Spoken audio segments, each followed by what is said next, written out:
राष्ट्रपति जी के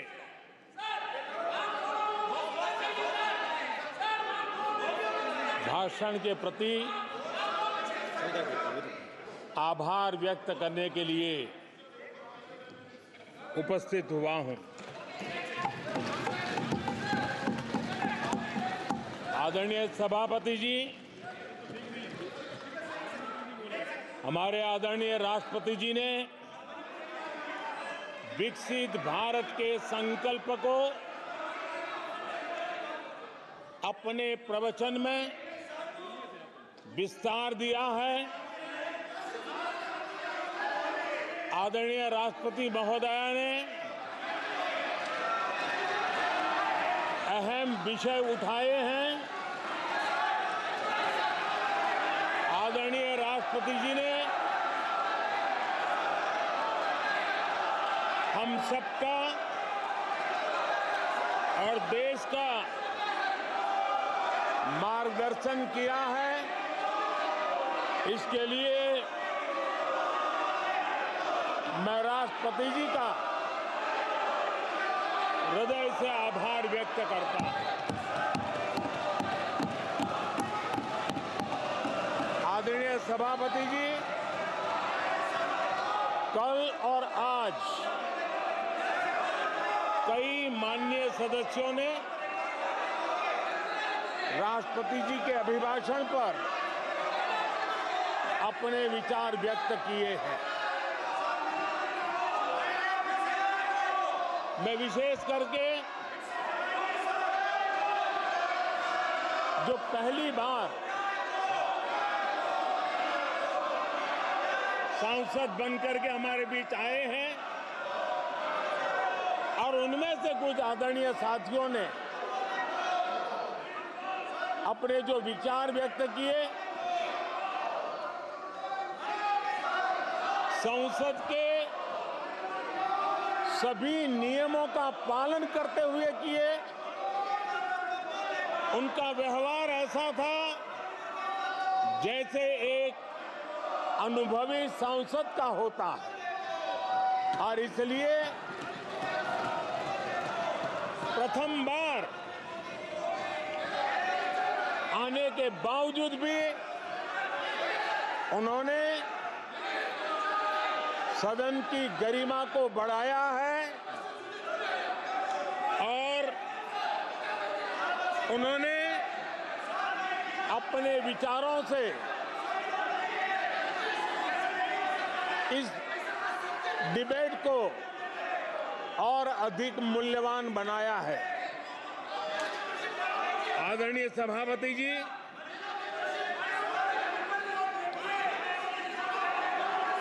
देश ने एक सफल चुनाव अभियान को पार करते हुए विश्व को दिखा दिया है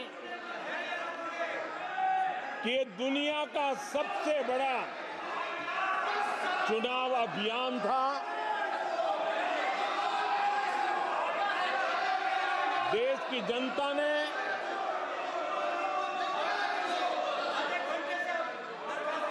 दुनिया के सबसे बड़े चुनाव अभियान में जनता ने हमें चुना है और आदरणीय सभापति जी, मैं कुछ लोगों की पीड़ा समझ सकता हूं कि लगातार झूठ चलाने के बावजूद भी उनका घोर पराजय हुआ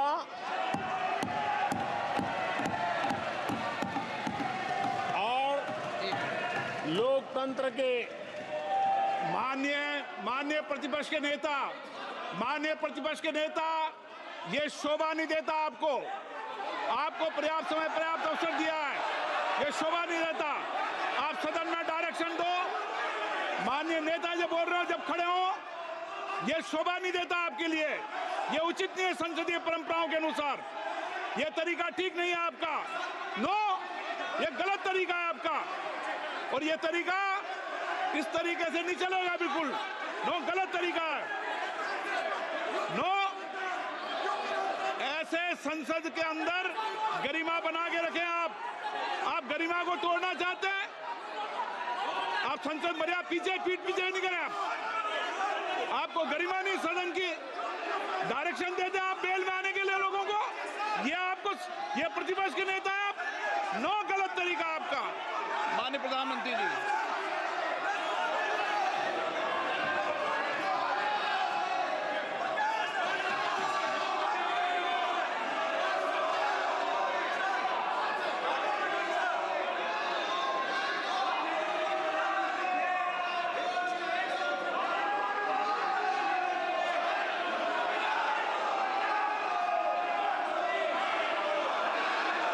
सभापति जी, एक विश्व का सबसे बड़ा चुनाव अभियान और उसमें भारत की जनता ने हमें तीसरी बार देश की सेवा करने का मौका दिया है। ये अपने आप में लोकतांत्रिक विश्व के लिए बहुत ही महत्वपूर्ण घटना है, बहुत ही गौरवपूर्ण घटना है। आदरणीय सभापति जी, हमें हर कसौटी पर कसने के बाद देश की जनता ने ये जनादेश दिया है।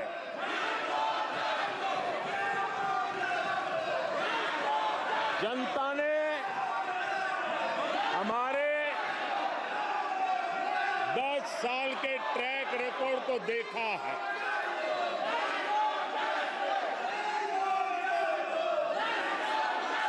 जनता ने देखा है कि गरीबों के कल्याण के लिए हमने जिस समर्पण भाव से जन सेवा ही प्रभु सेवा इस मंत्र को चरितार्थ करते हुए हमने जो कार्य किया है, उसके कारण 10 साल में 25 करोड़ गरीब गरीबी से बाहर निकले। देश की आजादी के कालखंड में इतने कम समय में इतने लोगों को गरीबी से बाहर निकालने का ये सफल प्रयास इस चुनाव में हमारे लिए आशीर्वाद का कारण बना है। आदरणीय सभापति जी, हम 2014 में जब पहली बार जीत करके आए थे तो चुनाव के अभियान में भी हमने कहा था कि हमारा करप्शन के प्रति जीरो टॉलरेंस रहेगा। और आज मुझे गर्व है कि हमारे सरकार ने देश का सामान्य मानवी जो करप्शन के कारण पीड़ित है, देश को करप्शन ने दीमक की तरह खोखला कर दिया है। ऐसे में भ्रष्टाचार के प्रति हमारी जो जीरो टॉलरेंस नीति है, आज देश ने हमें उसके लिए आशीर्वाद दिया है।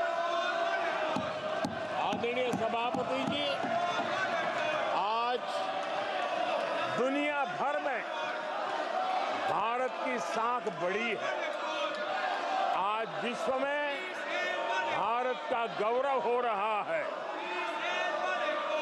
और भारत के तरफ देखने का नजरिया भी एक गौरवपूर्ण नजरिया हर भारतवासी अनुभव करता है। आदरणीय सभापति जी, देश की जनता ने देखा है कि हमारा एकमात्र लक्ष्य नेशन फर्स्ट है, भारत सर्वप्रथम है। हमारे हर नीति, हमारे हर निर्णय, हमारे हर कार्य का एक ही तराजू रहा है कि भारत प्रथम, और भारत की इस प्रथम की भावना के साथ देश में जो आवश्यक रिफॉर्म थे, उस रिफॉर्म को भी हमने लगातार जारी रखा है। 10 वर्ष में हमारी सरकार सबका साथ, सबका विकास, इस मंत्र को लेकर के लगातार देश के सभी लोगों का कल्याण करने का प्रयास करती रही है। आदरणीय सभापति जी, हम उस सिद्धांतों को समर्पित है जिसमें भारत के संविधान के स्पिरिट के अनुसार सर्वपंथ संभाव, उस विचार को सर्वोपरि रखते हुए हमने देश की सेवा करने का प्रयास किया।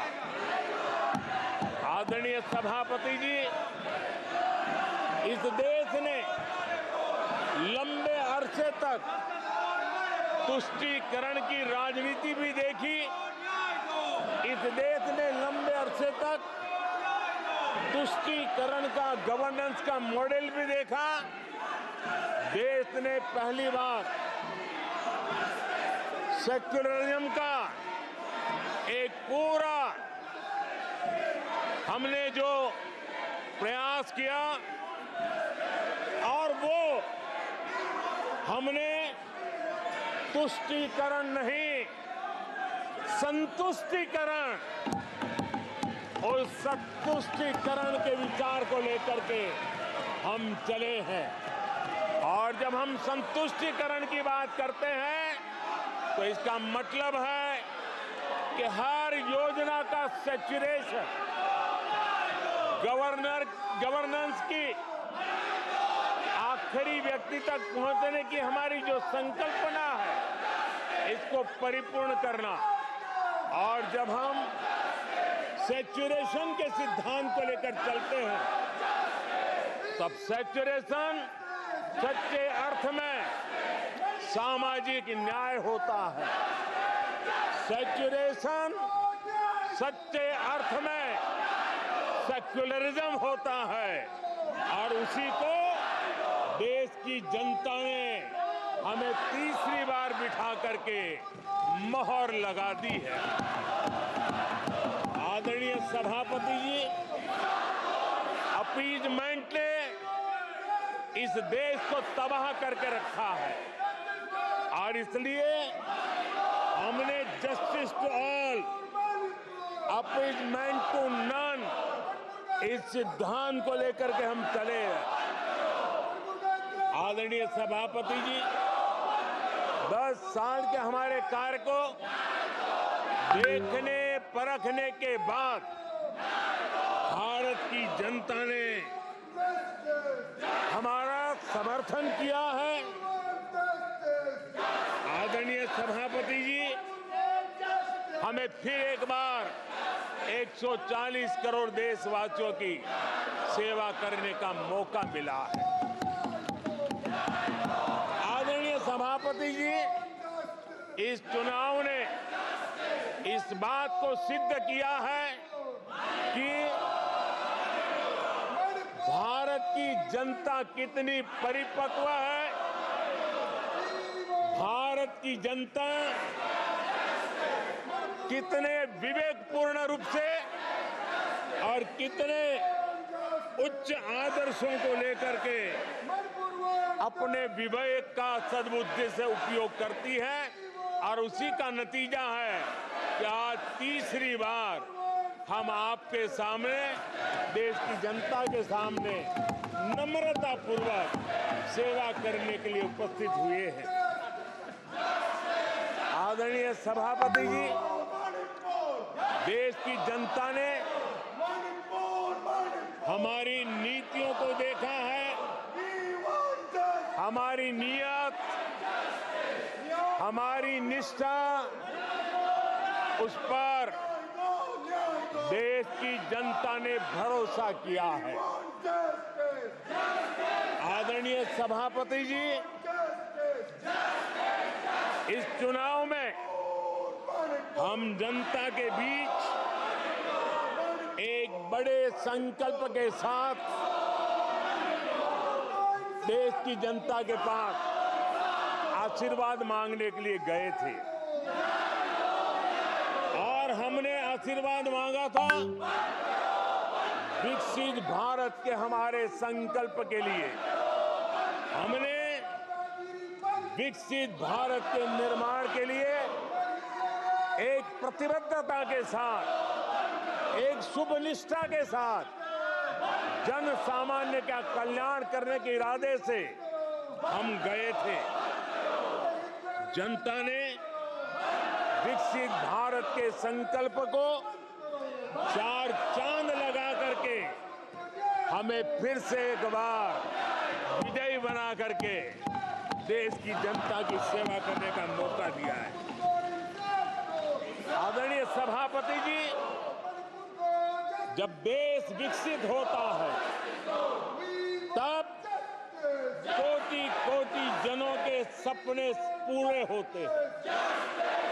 देश जब विकसित होता है तब कोटि कोटि जनों के संकल्प सिद्ध होते हैं। आदरणीय सभापति जी, जब देश विकसित होता है तब आने वाली पीढ़ियों के लिए भी एक मजबूत नींव उनके सपनों को पूरा करने के लिए तैयार हो जाती है।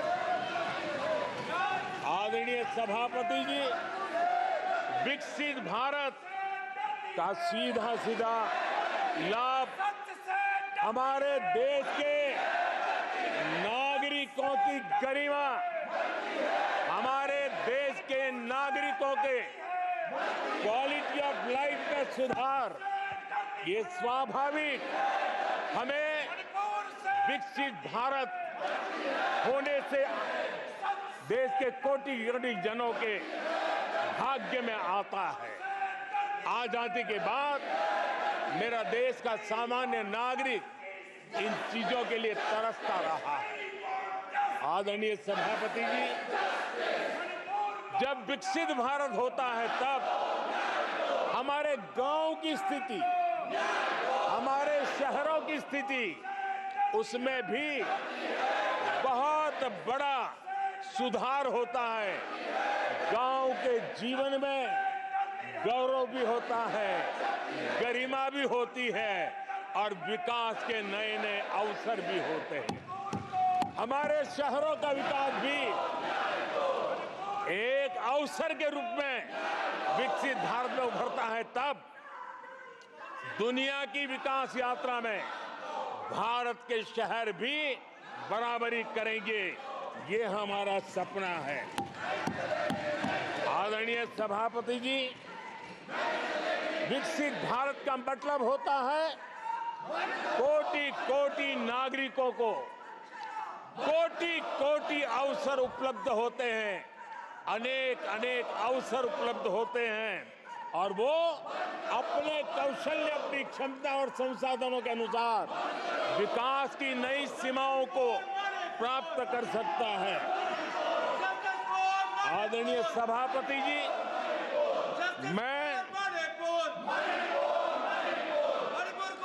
आदरणीय सभापति जी,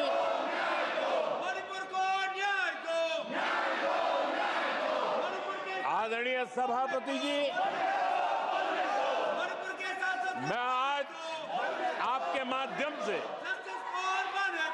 देशवासियों को विश्वास दिलाता हूं, मैं देशवासियों को विश्वास दिलाता हूं कि विकसित भारत के जिस संकल्प को लेकर के हम चले हैं, उस संकल्प की पूर्ति के लिए हम भरसक प्रयास करेंगे, पूरी निष्ठा से करेंगे, पूरी ईमानदारी से करेंगे और हमारा समय का पल पल और हमारे शरीर का कण कण हम देशवासियों को विकसित भारत के सपने को पूरा करने के लगाएंगे। हमने देश की जनता को कहा था 24/7 फॉर 2047। आज मैं इस सदन में ही दोहराता हूं कि हम उस काम को अवश्य पूरा करेंगे। आदरणीय सभापति जी, 2014 के उन दिनों को याद कीजिए। उन 2014 के उन दिनों को याद करेंगे तो हमारे ध्यान में आएगा कि हमारे देश के लोगों ने उनका आत्मविश्वास खो चुका था। देश निराशा की गर्त में डूब चुका था। ऐसे समय 2014 के पहले देश ने जो सबसे बड़ा नुकसान भुगता था, जो सबसे बड़ी अमानत खोई थी, वो था देशवासियों का आत्मविश्वास। और जब विश्वास और आत्मविश्वास खो जाता है तब उस व्यक्ति को, उस समाज को, देश को खड़ा होना मुश्किल हो जाता है। और उस समय सामान्य मानवी के मुंह से यही निकलता था कि वो इस देश का कुछ हो नहीं सकता। उस समय हर जगह पे ये 7 शब्द सुनाई देते थे, इस देश का कुछ नहीं हो सकता। यही शब्द 2014 के पहले सुनाई देते थे। भारतीयों की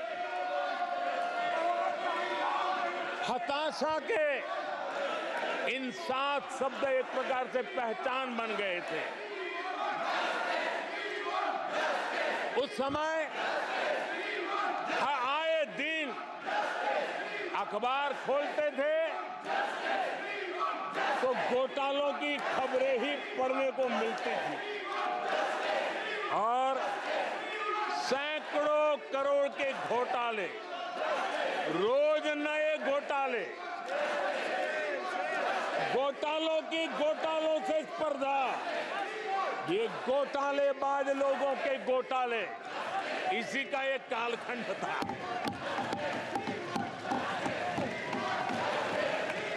और बेशर्मी के साथ सार्वजनिक रूप से स्वीकार भी कर लिया जाता था कि दिल्ली से 1 रुपया निकलता है तो 15 पैसा पहुंचता है।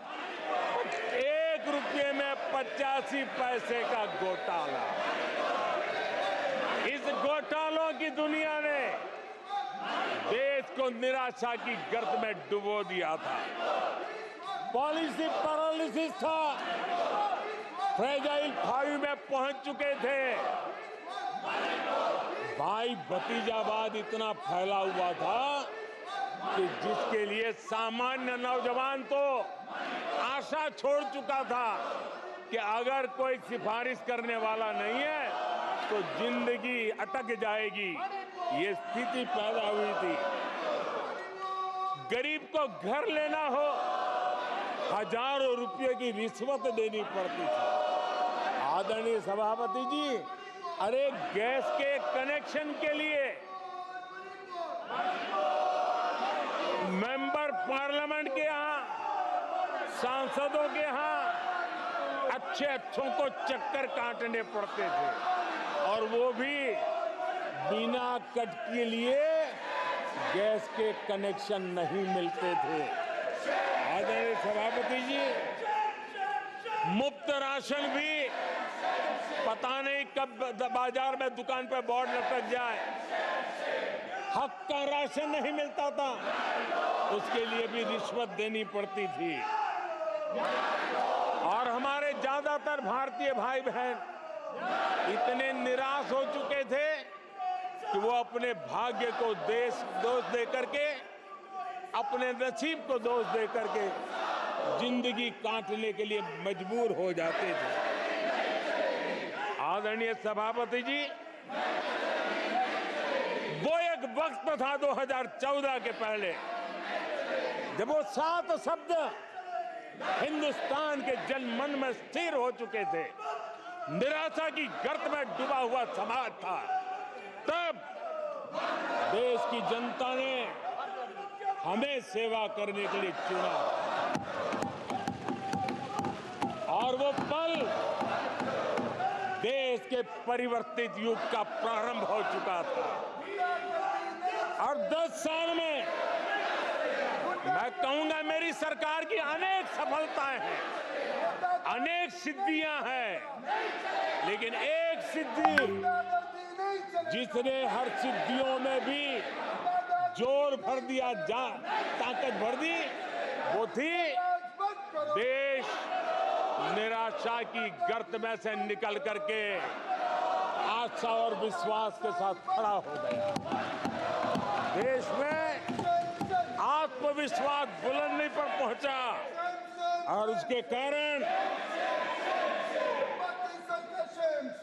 वो सब वक्त का जो शब्द थे देश की युवा पीढ़ी की डिक्शनरी से निकलने लगे।